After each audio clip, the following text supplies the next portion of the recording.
Hello, this is Thursday's lecture for week 11. Basically just a tutorial on how to get started with Tarski's World. And if you haven't yet downloaded the app, please go to the Resources tab of Sakai and you'll see a link to Tarski's World website. And before you go to that website, if you could go check View Details, and you'll see there's some login information that you'll need to download. For example, you'll need the book number and my login credentials. And if you go to this website, then you will be able to download the Tarski's World software for your platform. And then the other thing I'd like you to notice is there's a textbook for Tarski's World. It's right here. So you can look at the PDF version of the textbook at no additional charge. And once you get that going, you start the app and you'll see a picture like this. And some people have been trying to click on this Tarski's World Java app, and feel free to ignore that. That's only for people that have Chromebook and can't download the app because you don't have a processor on your machine and you're kind of forced to use this. And in order for this to work, you're going to need to download Java also. Okay, so if you haven't read the appendix yet in the textbook, I would love for you to do that, and you'll see the appendix down here talks about first order logic, and I think it's an excellent summary of what we've talked about in the class so far. Hopefully it should be a very quick read for you because you're familiar with the quantifiers and the different connectives, and some things sorry, that aren't familiar to us, but well, they are familiar, they're just we use different words for them, are this concept of whiffs and sentences. And so I'd like to say one thing about that really quickly. This is also, this presentation is in Resources tab.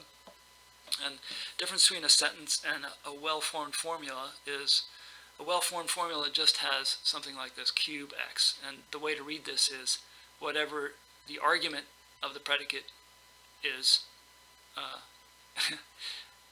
x is a cube, I guess. I'll just go to that.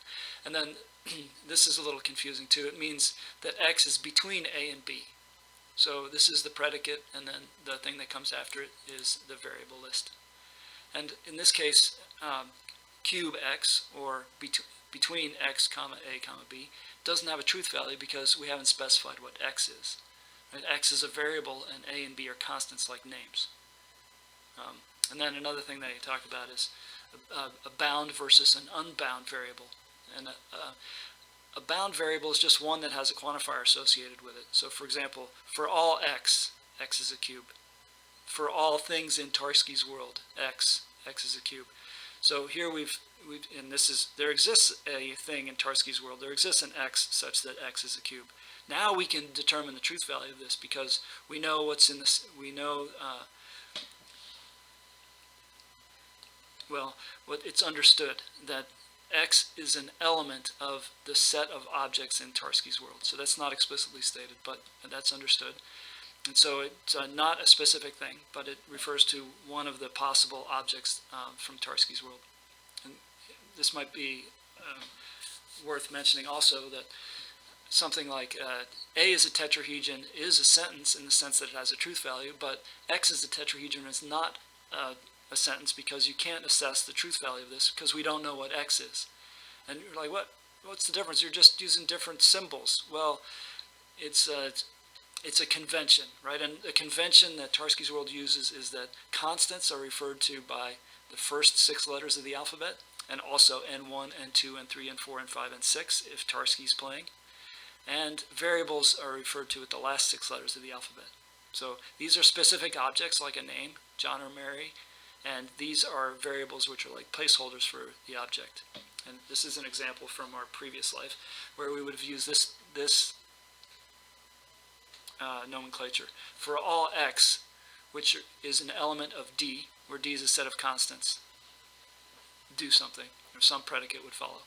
So if D is a set of constants, A, C, E, remember these are constants, or Mary and John, you can also use names here. I don't know if you've seen this, pets, right? You can give them names. So I think that's all I wanted to say about that. So a difference between a sentence and a well-formed formula is that a well-formed formula might have unbound variables in it. All right, so the first three exercises in propositional logic, which I'd like you to do for Tuesday, are kind of familiarization exercises for Tarski's world. So 2.1, let's see, it says open Wittgenstein's world. So we'll open, these come preloaded with the program. You can, you know, you can see where I am, right, in the Tarski's world folder, which is in the open proof directory of program files. But this is the default location that it will take you to once you open, once you hit File Open. So for the first one, we want to open Wittgenstein's world.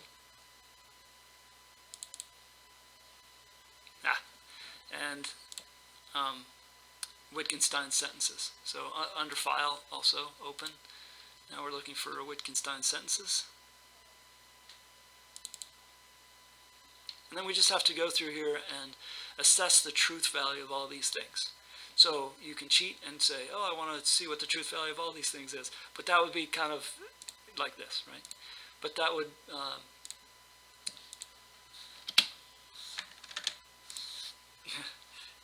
I was trying to clear them, but I guess I can't. You want to look at these one at a time and see if you agree whether they're true or false. And ideally, don't do what I did. Don't put in the answer first to see, oh, is the object labeled C large? Well, no, it's not. C large is this big, this is medium, and this is small, and C is not large, so that makes sense. And then, I don't know. Oh, yeah, it's worth noting that in the argument list, the first object is the thing that the predicate refers to. So this means C is larger than B. Well, what if they're both the same size? Like, how about D and E? Those are both the same size. So well, I look at this, and so D and E, D is not larger than E, so this would be false. And then back, B, okay. So forward and back. This is the forward side of the screen, and this is the back side of the screen. Left and right sort of makes sense. You know, you can get yourself turned around if you use this button. So, you know, make sure if you get in that situation you want to reset, just change from this 3D view back to the normal view. What else do I want to say? Oh, yeah, right of and back of. So let's look at back of AB. I don't see it here, so I'll just modify this one.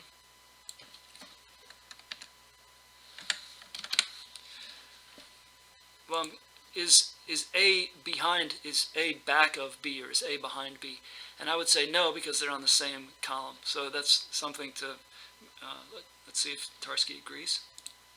Yes, oh, it agrees that it's not, because they're on the same row. And by the way, there's some shortcuts here that might be helpful. If you want to verify a sentence, you just hit Control F. Or verify a sentence, you hit Control Enter. Adjoins. Okay, so another one to look at is if for B and C to adjoin, for example. Well, right now they're not touching, so I don't think they're a joint. And if I move it, and now I assess the truth value of that statement, ooh, adjoins B and C. Actually, see, I didn't know that. I thought that if they were on the diagonal, they were a joint, but that's not true. So I'm learning. Now, it appears that they have to be on the same file or rank. Yep. So to adjoin, they have to be, they can't be catty-corner. So that's good to know. And then the order of arguments here is important to note. For between D, E, and F means that D is between E and F. So here's D, and there's E and F, so that should be false. Yep, okay, awesome. And let's see if I can change that. Okay, I'll put it in line directly between D and F. Now I think it's true. It is. What if I put it on a different line? Is it still between D and F? No, it's not. So it has to be on the same row, or... Oh, I'm running into a problem because... the large ones take up 2 spaces, and so you can't put them right next to another object. So D between E and F, this should also be true because they're on the same column now. And lastly, you can make them true by putting it on the same diagonal like this. Okay, I think that's all I wanted to say about those. So that's pretty much it for 2.2. You want to move these blocks around to do what I just did to make sure that you understand how to make things true or false, and also understand that you can never get 2 large blocks to be a joint because you can't get them right next to each other because they take up 2 spaces. And you can't get a large shape to be a joint with anything because you can't put it right next to it. See how it has to stay 2 blocks away. Okay, so 2.2. So why it says that these are sentences. Remember, sentences have a truth value. Well, why is this a sentence? I think I just finished telling you that tet x is not a sentence. Well, because A, B, and C, as well as D, E, and F are all constants. They refer to specific things. So you can determine the truth value of these things because they're all constants. There are no unbound variables in them. So these are all sentences. And the drill is to type these into a window. So I'm just going to, don't save that sentence file, please.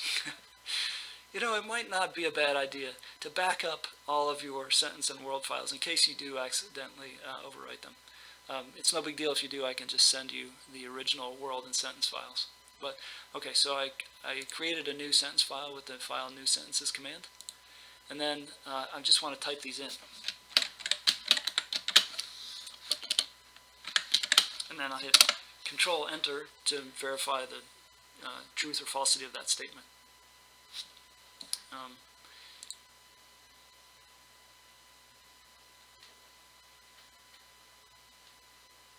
Okay, here's what I wanted to go over, is front of AC between DEC.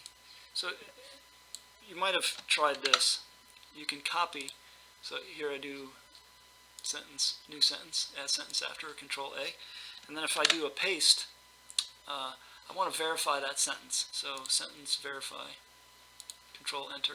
And that little asterisk means, oh, this isn't a well-formed formula. It's not a sentence. So how do I, or, sorry, it's not a sentence, period, dot. Well, I've got a few typos. The clipboard didn't faithfully transmit all of these symbols from the PDF. One of them is it turned the comma into a semicolon, and a semicolon is a comment in Tarski's world. So you've got to replace the semicolons with commas.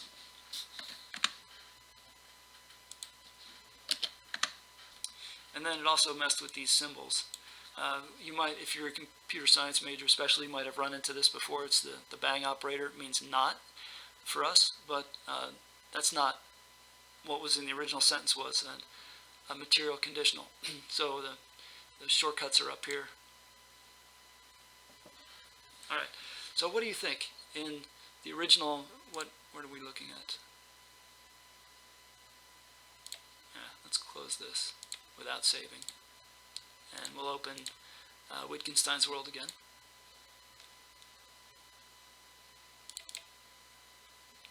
So here this says, if A is in front of C, it is, then D is between E and C. Well, that should be false, because the hypothesis is true. A is definitely in front of C, but the conclusion is false, so this should be false. Is that true? Yes, it's false. All right, what about this? Now A is not in front of C. So, well, is it true or false? Well, A is not in front of C, so it should be false, right?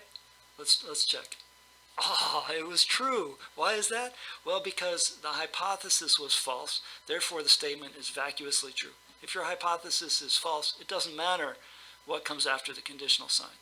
I know we've talked about that in class a few times, but I think this really locks it in, right? You can see I've got a case where A is not in front of C, but even though this is bogus, my whole sentence is true.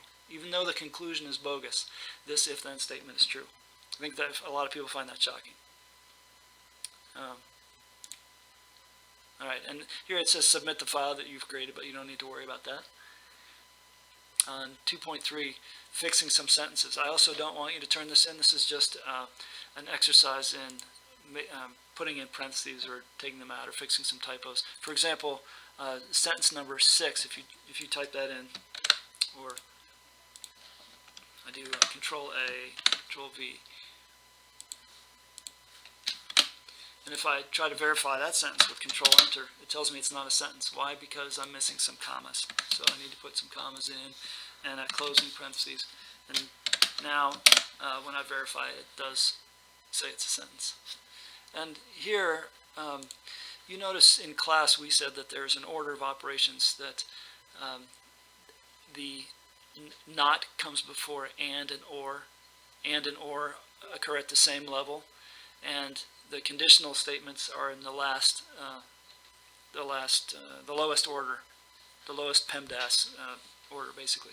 Well, Tarski doesn't recognize the precedence of the conditional statements over the connectives, over the and ors. So you've got to put in parentheses for them. Now, for the first statement,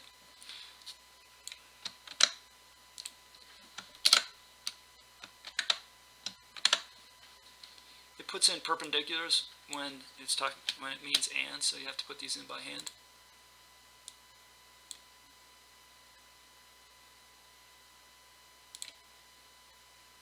Okay, so let's see if we try to verify that. It gives us the asterisk again, which means it's not a sentence. And the reason is because we have to specify which of these gets evaluated first.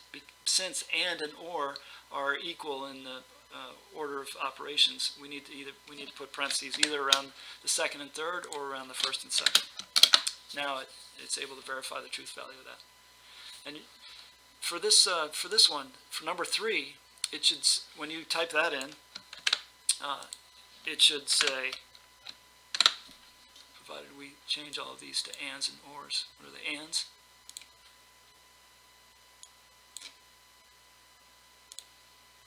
And got to change that to a comma. So what do you think? This shouldn't work also, right? We need to put some parentheses in here. Well, as it turns out, no, because remember there's a commutative property of ors and ands. It doesn't matter what order you put your ors and ands in. So we don't actually need parentheses for this. We only need parentheses if you have a combination of ors and ands. If you have all ors or all ands, then it thinks it's well formed. All right, so that's pretty much all there is for 2.3. Again, nothing to turn in. And now 2.4 and 2.5, these are the ones I would actually like you to do.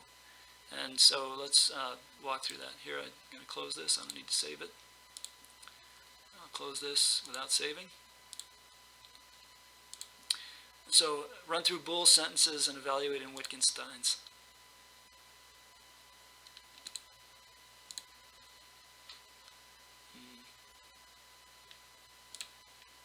Sentences.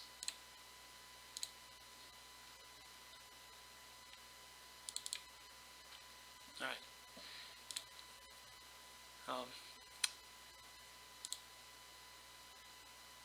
So it asks you to go through and make sure that you, so first of all, guess what the truth value of a given statement is, and then use this button to verify to make sure that your guess is correct. And I think these green comments are actually really good. Make sure you understand, for example, why this one has a value of false, but this one, which looks very similar, has a truth value of true.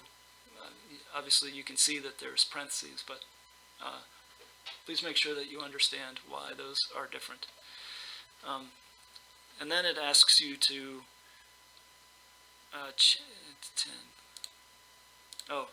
this is a good one. Okay, it says predict whether this sentence will have the same truth value as 8 or 9. So this says not, D is not a cube and F is not a cube.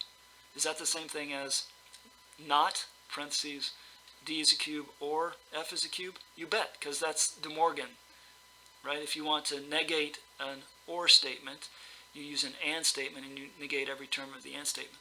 So this one is false. We expect that this one should be false. Yay! Okay, so let's try one that works, like 3. Oh, yeah. So when you're the game that we want to play now is to see if we can change. So I want to make sure I got this right. Yeah, see all these falses? See if you can turn them into true statements by adding, deleting, or moving parentheses.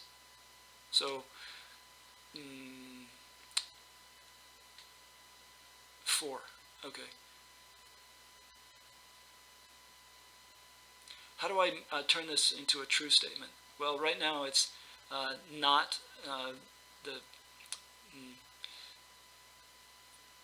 what is that, disjunction of D is a cube and F is a tetrahedron. So if I remove these parentheses, then I just have to make sure that the first one is not true. So is D is not a cube, well, that's going to be false. But is F a tetrahedron? It is a tetrahedron. So now the statement should be true. Let's check. Yes, it is. So that's an example of one that works by moving or changing parentheses. But something like 8 or 10. So 8 says D is not a cube. Well, D is a cube. And F is not a cube. Well, F is a cube. So is there a way to add some parentheses here to turn that into a true statement? For example, can I add parentheses like this and change the truth value of that? No luck. And I don't see any other way to add, move, or delete parentheses to make that a true statement. So that's an example of one where you wouldn't be able to make it true. So what you need to turn in is do your best to see if you can see how many of these statements you can make true, and then save your sentence file. And then I'd like you to save it as something different. So I don't know, let's go to desktop, for example, and I'll say Stauber 2.4. And this is what I would like you to upload to Sakai. So if you go to Sakai, and you'll see under assignments, there's Tarski section 2. So just click on that, and then choose a file. It's 2.4. And then put some words up here if you want to.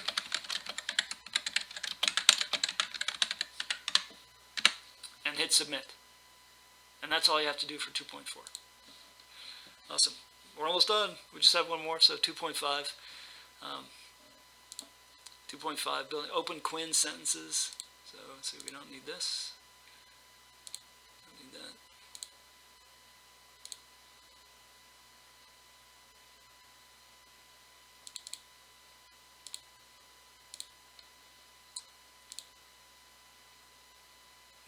Build a world where all the this one. See, I mean, to me, this is actually the part where it starts getting fun. I hope you agree. So we've got to build a world now where all these sentences are true. So I'll start us out. A has to be a dodecahedron, and B has to be a cube. So what we do is we download an object, and that'll take it to the lower left-hand corner. So one of the corollaries of that is, if you have an object already in the lower left-hand corner, you're just going to be modifying the characteristics of that object. So as soon as you're done creating it, drag it out of that corner. Well, it's got to be a dodecahedron. And I'm sure you know this, but this object is a tetrahedron. This is a cube. This is a dodecahedron. So for A to be a dodecahedron means I have to give it that shape. And A is the label I give on it. I give to it, I should say. And then this is and. B has to be a cube. So I'm going to create another shape. It says new block. And I want it to be a cube. It already is. And it's got this label B. Great. So this statement should be true now. So check that. Yes. Now B needs to be in front of A. So something like that might work. And then D has to be left of B. But we don't have a D yet, so let's make one. Here's D. And it says D has to be to the left of B. Something like that.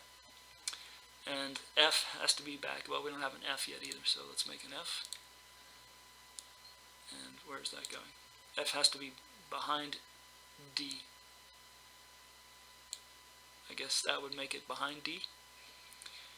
And then A has to be right of F. Okay, well, how about this? Let's see if that's true. Oh! Okay, B in front of A, I got that. D to the left of B. That's true. And F back of D. That's true. A right of F. Ah, that's not true. Okay, now let's check. Yeah, got it. All right, so it gets harder as you go, right? Because then there's some dependencies. And this little thing is your friend. These plus signs means it can't evaluate it because there is no such label on the board yet. So once you create all these shapes and put them in the order, maybe I'll do one more just for fun. C is a tetrahedron, so let's make another shape. Give it a label. Put it someplace. E is also a tetrahedron.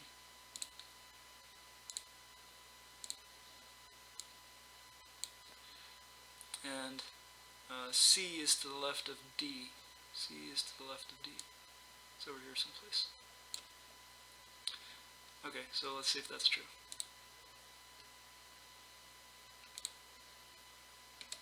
Yes, okay, great.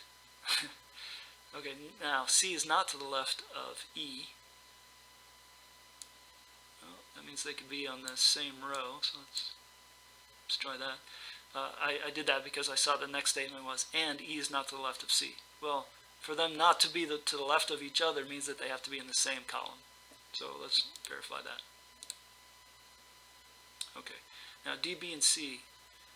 Let's see. That's false. All right. I wonder if I can shuffle these things around. D has to be between B and C. So D has to be between B and C.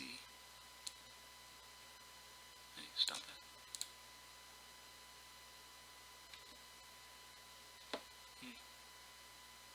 Well, I'm going to run into a problem because then it's not going to be to the right of A. So maybe this will be true. Oh, wait. D has to be between B and C. And D can't be between C and A. Well, it's not between C and A. Oh, sorry. D between B and C. So B and C. Here's B. Here's C. So now that should work. All right, got it. And are they all still true? Ooh, no. See, now I messed with these. So I've got to figure out how to make this true while still keeping those true. So that's the exercise. I hope that you find that to be fun. I think it is kind of fun. Once you come up with a solution, once you come up with a world that makes all of these statements true, then go ahead and save your world file and upload that on Sakai, and that's it for this week. So if you have any questions, please don't hesitate to text or call, and have a fantastic weekend.